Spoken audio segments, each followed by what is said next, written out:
언제 발견될지 모르겠다, 내 시체가. 일단 지금 11만 시간이라는 것은 우리가 젊을 때 했던 시간보다 훨씬 긴 시간입니다. 한 순간순간이 다 점을 찍어가는 과정인데 자기가 인생을 다 살고 보니까 그 점들이 나중에 의미 있게 다 연결이 되더라는 것입니다.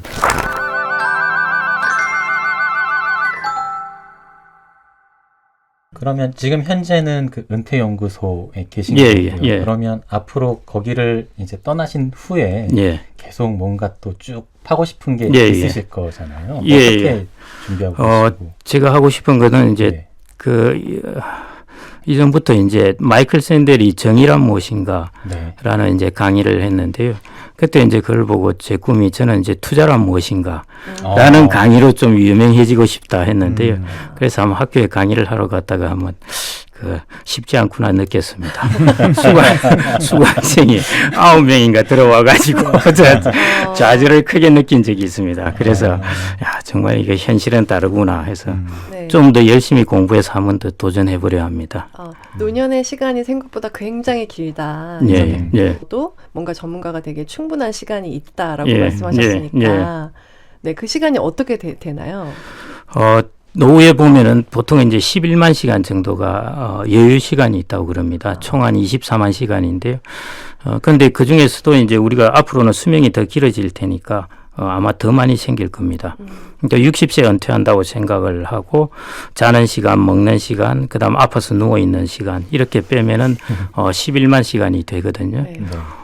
그러니까 시간이 많은 편이죠. 예, 그 시간에 이제 좀 저는 그래서 이제 저 사람들에게 물어보면 이런 이야기를 자주 합니다. 내가 다시 태어나면 이런 일을 할 거야 하는데요. 저는 그렇게 대답을 해주죠. 당신이 다시 태어날지 안 태어날지 그 누가 아느냐. 일단 그냥 지금 있을 때 지금의 이제 장수 사회가 되면서 인생을 한 번 더 준 것이나 마찬가지다. 일단 지금 11만 시간이라는 것은 우리가 젊을 때 했던 시간보다 훨씬 긴 시간입니다. 우리가 공부한 시간만 제외한다면은 사회생활을 한 시간은 자기가 오롯이 자기의 시간을 가진 것은 11만 시간의 턱도 안 됩니다. 근데 은퇴를 하고 나면 그 시간이 자기에게 주어지거든요. 그렇기 때문에 충분히 인생을 한 번 더 살 수 있는 그 시간입니다. 네. 그래서 이런 사회에서는 인생을 이제 한 번 더 산다고 생각하고 자기의 계획을 저는 새로 할 사람은 새로 해도 되고 자기가 가진 이전부터의 경험을 더 확장할 사람은 그렇게 해도 되고 그렇게 생각하고 싶습니다. 그렇게 말씀을 드리니까 저도 지금 시작해도 되겠다. 뭐든 그런 얼마든지 생각도 드네요. 그렇습니다. 예. 네, 어느 나이에 들으시든 그렇게 생각이 들 것 같아요. 1만 시간 법칙이라고 글래드웰이 네네. 이야기했지 않습니까? 예, 1만 시간이 11번이나 있는 것인데요. 예. 그 얼마든지 시작하시고 그래서 저는 항상 주장하는 게 자기 자신에게 투자를 하자입니다. 예. 많이 하고 있습니다. 예.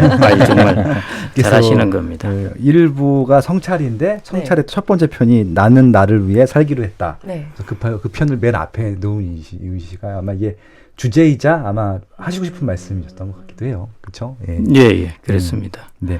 저는 이제 1장 성찰에서 되게 제일 재밌게 봤던 파트 중에 하나가 선이냐 점이냐였었어요. 예. 그러니까 이게 저도 이런 생각 되게 많이 했었거든요. 그러니까 이게 선을 이렇게 유지하려고 하다 보면은 내가 중간에 변경해야 될 때 변경을 못할 때가 되게 많은데 점 같은 경우는 좀 자유롭잖아요. 그래서 이 부분 좀 조언해 주시면 되게 좋을 것 같아요. 선이냐 점이냐에 대해서도. 예.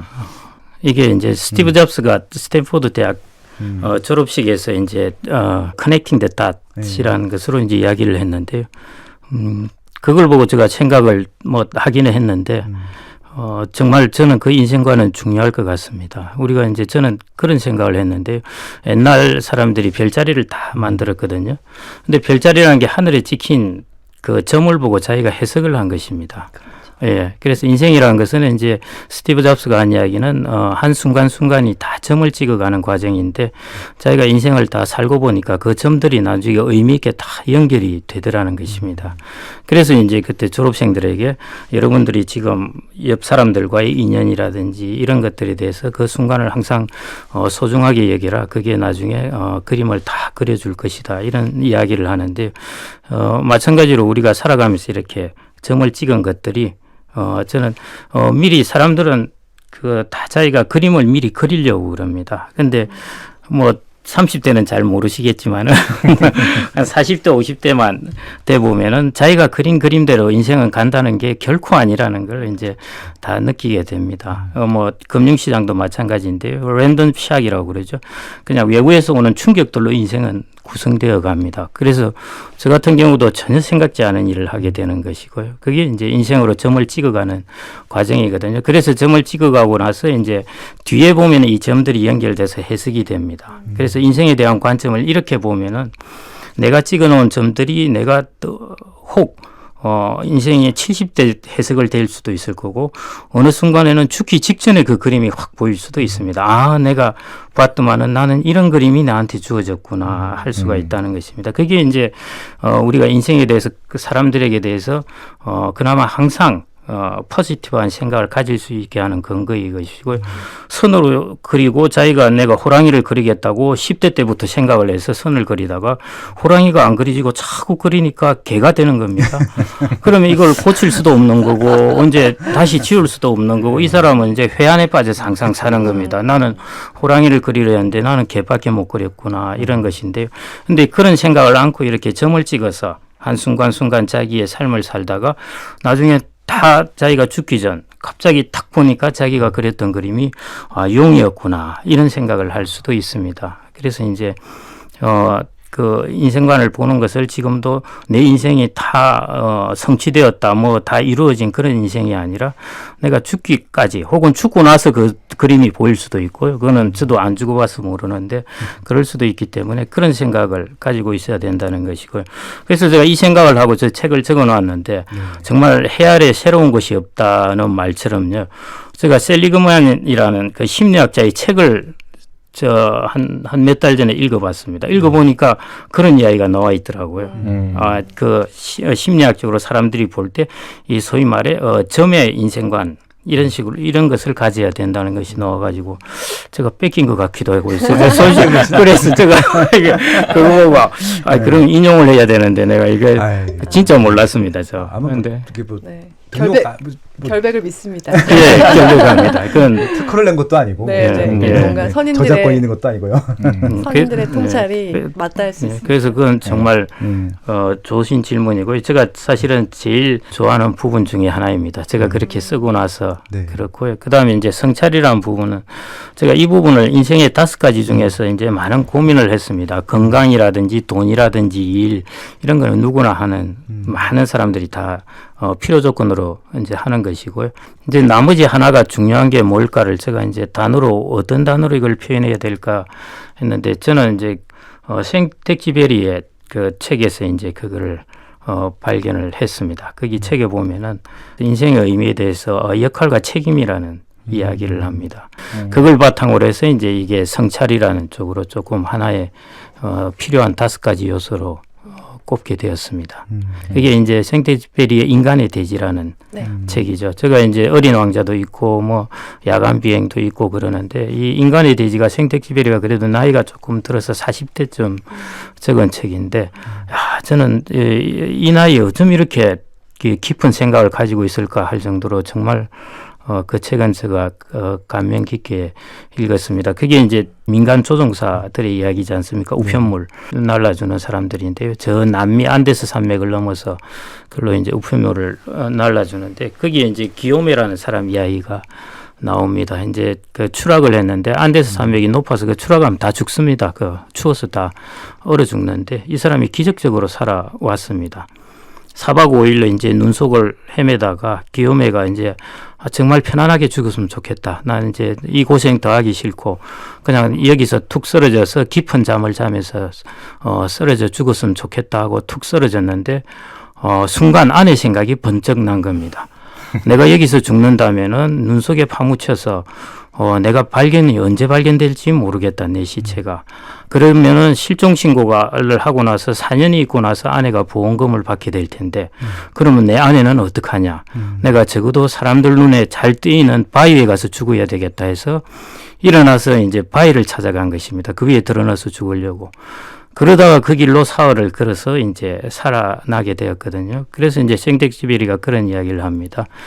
기요메가 이렇게 까지 돌아오게 한 그 동력이 무엇이냐 하는 것이 이제 그 책임입니다. 우편물에 대한 책임, 가족에 대한 책임, 자기에 대한 책임. 그게 이제 결국 인생을 살아가는 의미가 아니겠는가. 사실은 그래서 그 성찰이라는 파트를 좀 깊이 생각을 하게 되었습니다. 네. 네. 그러니까 근데 노후에는 그런 역할과 의무, 책임이 사라져가는 거잖아요. 맞습니다. 예. 어떻게 살아야 되는 거예요? 글쎄요.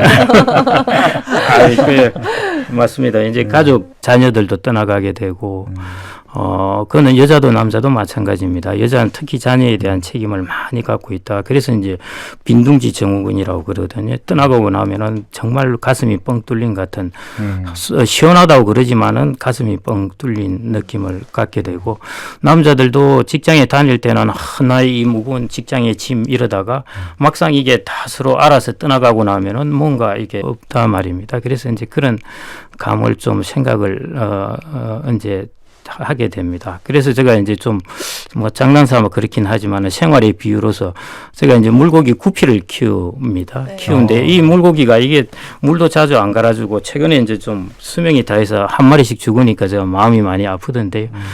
이 물고기가 가만 보니까 참 불쌍하기도 하고 왜냐하면은 지네들은 즐겁게 놀지만은 제가 물 안 갈아주고 이 밥 안 주고 하면은 굶어 죽을 거란 말입니다.